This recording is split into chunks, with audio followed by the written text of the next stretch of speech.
Shalom, selamat pagi dan salam sejahtera buat Bapak Ibu serta sahabatku yang terkasih dalam Kristus Yesus. Pagi hari ini kita berjumpa lagi di dalam kanal YouTube HKBP Sukarami untuk sejenak mendengarkan renungan firman Tuhan yang menjadi bekal kita untuk kuat menjalani hari ini bersama dengan Tuhan. Maka sebelum kita sampai tahap perenungan, mari kita dengarkan firman Tuhan yang telah ditetapkan hari ini dan mari kita mendengarkannya secara bersama-sama. Firman Tuhan pada pagi hari ini diambil dari kitab Yunus pasal yang keempat ayat yang keempat. Demikianlah firman Tuhan. Tetapi firman Tuhan, layakkah engkau marah? Di dalam bahasa Batak idok, dungi nina jaho bama, tung turut maho maro ni rimas, ido sahatna. Bapak Ibu yang terkasih dalam Kristus Yesus, dikatakan marah. Siapapun orang pasti pernah marah dan pernah mengeluarkan emosinya kepada orang lain. Dan Tuhan tidak sepenuhnya pernah melarang kita untuk marah. Tergantung dari alasan yang menyebabkan seseorang itu menjadi marah. Bahkan di dalam Efesus 4 ayat 26 dikatakan Tuhan menasihatkan kita, apabila kamu menjadi marah, janganlah kamu berbuat dosa. Dengan artian bahwa sebenarnya marah itu juga merupakan hal yang baik, tergantung bagaimana kita meluapkannya. Karena sudah jelas bahwa dikatakan bahwa boleh marah tetapi jangan sampai berbuat dosa. Kita boleh lihat firman Tuhan pagi hari ini. Dikatakan firman Tuhan kepada Yunus, layakkah engkau marah? Dikatakannya kepada Yunus. Itu yang menunjukkan bahwa Yunus tidak terima dengan apa yang dilakukan Tuhan di dalam kehidupan orang yang berdosa yang telah diselamatkan.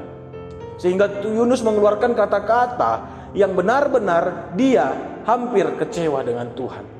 Maka Tuhan menegaskan kepada dia, layakkah engkau marah?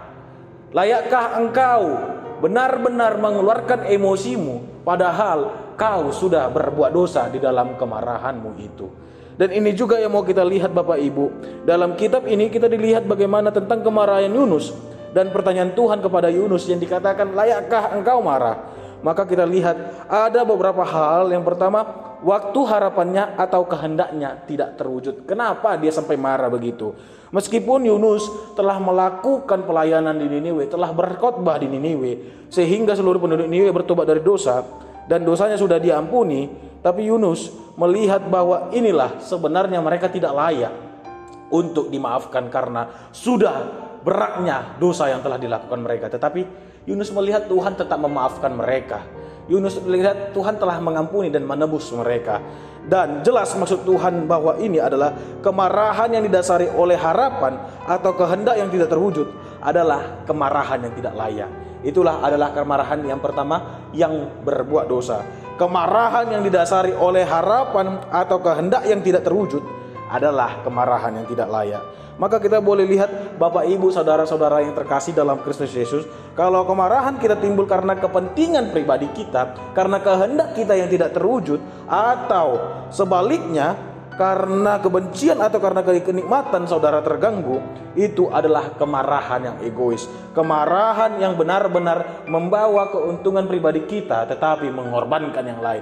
Kemarahan yang meluapkan emosi kita tetapi menyakiti hati orang lain. Maka jelas di dalam Mazmur 37 ayat 8 dikatakan, berhentilah marah dan tinggalkanlah panas hati itu.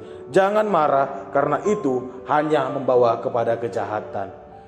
Maka kita diingatkan pada pagi hari ini untuk melihat walaupun selama ini kita sering marah-marah, mari kita lihat, kita selidiki lagi.